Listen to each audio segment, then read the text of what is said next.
Vivo size collaboration സത്യം പറഞ്ഞു കഴിഞ്ഞാൽ ഏറ്റവും കൂടുതൽ ഗുണം ചെയ്തത് നമ്മൾ ഉപഭോക്താക്കൾക്ക് തന്നെയാണ്.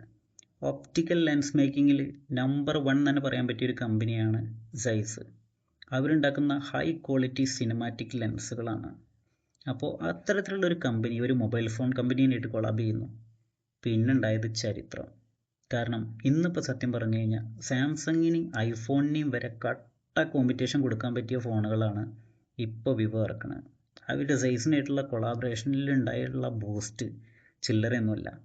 സൈസ് അവർക്ക് വേണ്ടി ചെയ്യുന്നത് എന്താ വെച്ചാൽ അവരുടെ ഫോണുകളിലുള്ള ലെൻസ് കോട്ടിങ്, ലെൻസിൻ്റെ പുറത്തുള്ള ഒരു സൈസിൻ്റെ പ്രശസ്തമായ ടീ കോട്ടിംഗ് ആണ്. അതായത് ഈ ടീ കോട്ടിങ് നമുക്കറിയാം, പല ഫോണുകളും നമ്മൾ പുതു വാങ്ങുമ്പോൾ തുടക്കത്തിൽ ഭയങ്കര ക്ലാരിറ്റി ആയിരിക്കും, പിന്നെ മെല്ലെ മെല്ലെ അതിൻ്റെ ക്ലാരിറ്റി കുറഞ്ഞു വരുന്നതാണ്.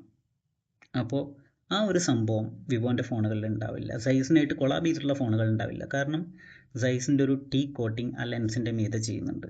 അതിൻ്റെ വേറൊരു ഗുണം എന്താ വെച്ചാൽ നമ്മളിപ്പോൾ നൈറ്റിലൊക്കെ ഫോട്ടോ എടുക്കുമ്പോൾ, ചില ഫോണിലൊക്കെ എടുക്കുമ്പോൾ ലൈറ്റുള്ള ഏരിയയിൽ നിന്ന് ഫോട്ടോ എടുക്കുമ്പോൾ ലൈറ്റ് ഇങ്ങനെ സ്പ്ലിറ്റ് ആയിട്ട് പോകും.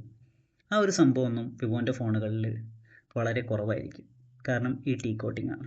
സൈസ് ഈ ഒരു ഇൻഡസ്ട്രിക്ക് എൻട്രി എടുക്കാനുള്ള അതിൻ്റെ മെയിൻ റീസൺ എന്താ വെച്ചാൽ ദ ഫ്യൂച്ചർ ഓഫ് ഫോട്ടോഗ്രാഫി, അതിൽ മൊബൈൽ ഫോണിനുള്ള സാധ്യതകൾ ഓൾറെഡി അവർ വിവോൻ്റെ ഫോണിൽ അറ്റാച്ച് ചെയ്തിട്ട് എക്സ്റ്റെൻഡ് ചെയ്തിട്ട് ഈ വീഡിയോയും ഫോട്ടോസൊക്കെ പിടിക്കാൻ പറ്റിയ ലെൻസുകൾ ഇറക്കി തുടങ്ങി. 15,000 രൂപ മുതലുള്ള ലെൻസുകളും കാര്യങ്ങളൊക്കെ ഉണ്ട്. അപ്പോൾ ഇനി ഫ്യൂച്ചറിക്ക് അവർക്ക് ഒരുപാട് ലെൻസുകൾ, ഇതുപോലത്തെ ലെൻസുകൾ ഇറക്കാം. ആ ഒരു സംഭവം മുന്നിൽ കണ്ടുകൊണ്ട് തന്നെ ആയിരിക്കും സൈസ് എന്നുള്ളൊരു കമ്പനി ഈ ഒരു കൊളാബറേഷന് മുൻകൂട്ടി ഇറങ്ങിയത്. നിങ്ങൾ ആരെങ്കിലും വിവോൻ്റെ ഫോണുകൾ യൂസ് ചെയ്യണ്ടോ സൈസിനായിട്ട് കൊളാബ് ചെയ്തിട്ടുള്ള? ഉണ്ടെങ്കിൽ അതിൻ്റെ ഫോട്ടോസിൻ്റെയും വീഡിയോസിൻ്റെയും കാര്യങ്ങൾ കമൻറ്റ് ചെയ്യണേ. അപ്പോൾ thank you for watching. Bye bye.